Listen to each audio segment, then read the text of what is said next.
Hello, so this is day 49 now with our Pavlik harness. We've just had Max's 2-week checkup. So 2 weeks ago he had his ultrasound and following that appointment he was allowed to come out the harness for essentially an hour a day. So we've just had his general appointment today just to assess how the harness is fitting, and to be honest it came at such a good time, as because the last couple of days I've noticed that the harness just looks like it's too tight. In one of my much earlier videos, the first time I had concerns about how the harness was fitting, and the physio told me the signs to look out for with the harness, so I sort of have been checking them sort of every couple of days. And what I noticed a couple of days ago was that on the rear suspension strap on one of his legs, the fabric was starting to buckle up into the corner of the like the holder, the plastic holder thing. That and the fact that he looked like his legs were now pulled up more into more of like a tuck position rather than being sort of a frog abductor position. So I started to flag to me that it didn't look right. Because we had an appointment booked for only a couple of days after, I didn't do anything drastic. I didn't try to go in earlier or anything like that. What I just did was very slightly adjusted the leg straps. I tried to adjust the shoulder straps, but it didn't really seem to make much difference, because then just the way it was fitting on his chest wasn't right. It was sort of really low rather than sort of sitting sort of across the nipple line. So I adjusted the abductor straps. I call them suspension straps, but I think they're called abductor straps, just very, very slightly to let the legs just drop down a little bit. So when we went today, he obviously was looked at, and the physio agreed that the harness was sort of getting too small now. So she has fitted him into a large harness. It's one of those funny things where it's not a perfect fit. So it's quite big in some areas, but then it fits well on the legs. What she said is given that we hopefully only have 2 weeks left in the harness now, we want to make sure that we're getting absolutely everything out of it. So having him in the most optimal position now for the next 2 weeks is going to be my priority. She did still comment that he was quite stiff, so one of the things that they try to do is to get the legs to drop down to the sides and essentially touch the mat or the floor or whatever surface it is, basically flap all the way out. And Max has always been really, really tight. So when we first started on our journey, I think his range of movement was like 45 degrees, and that's improved every time we've gone. And I think she said now we're like a good 80 degrees, but it takes a lot to get him to relax into that position. And even when he's just chilling out, he still sits with his legs like in that sort of tucky position, rather than sort of relaxing out. So I need to continue to stretch him. And as long as he can sort of do that range of movement, then that's fine. If he chooses not to, it's different. So I just need to encourage that movement and sort of just try and get him to relax his legs. Even when he's sleeping, he still sleeps with them sort of quite upwards. I did mention that to the lady, and she said as long as there's nothing blocking his legs from flapping, then that's fine.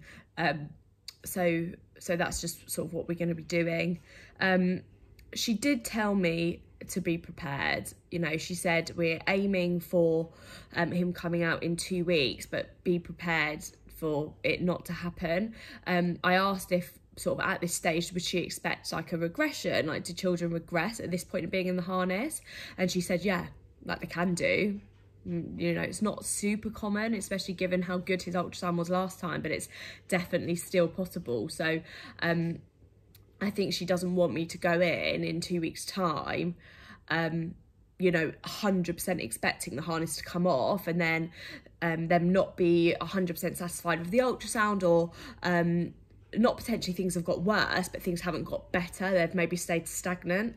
And even though his ankles are where they need to be, they need to make sure that the hip joint isn't shallow in the socket, and all stuff like that. So I'm glad she's prepared me, because I definitely wouldn't have been prepared otherwise. And I think And I still think, actually, if they tell me he needs to be in it for 4 weeks longer, I'll be devastated. But at least now it's in my head, as it wasn't before.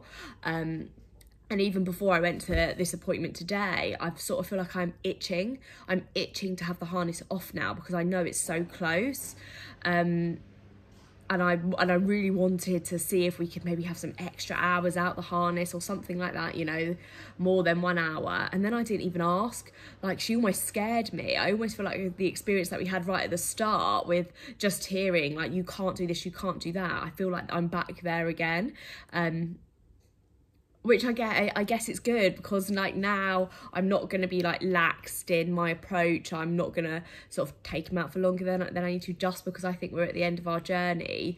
So it's almost like giving me the chills about, you know, oh, it might not potentially happen. So we'll just have to see. Yeah, so I'm just thinking about, if they tell me he can't come out of the harness, what my reaction's going to be. But yeah, we'll just have to go with it. It's annoying that they only do it in a 4-week cycle, so it's not like we get to go back in 2 weeks. Like, it would be like another 4 weeks, which should take us past Christmas and everything. And that was sort of, it felt like a really nice like end, but sort of to be out the harness by Christmas and all stuff like that, a bit of celebration, that he's like hip healthy. But yeah, we'll just have to sort of see where we go with it.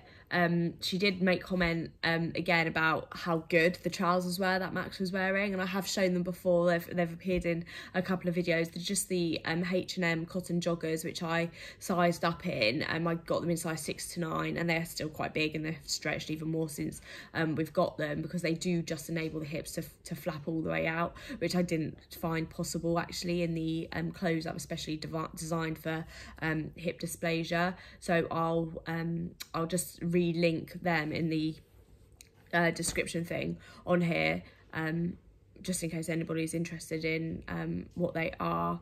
That's about it really. We just got to get through the next 2 weeks. We're going away next week. We're going to Centre Parks.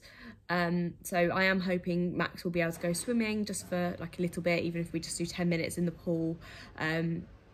Something like that.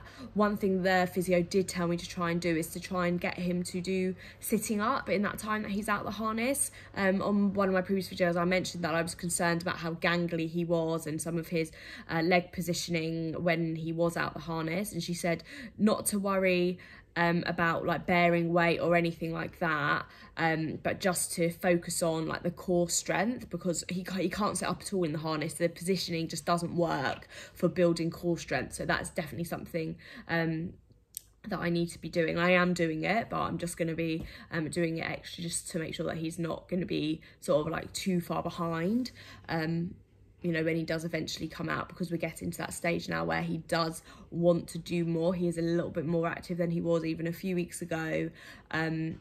So I'm just, yeah, I just don't want him to be sort of any more delayed than he might potentially be through anything that I've done. But yeah, I think that's it for now. Really, nothing else too exciting. But yeah, if anything else crops up, I will check back on here. But for now, I'll catch you later.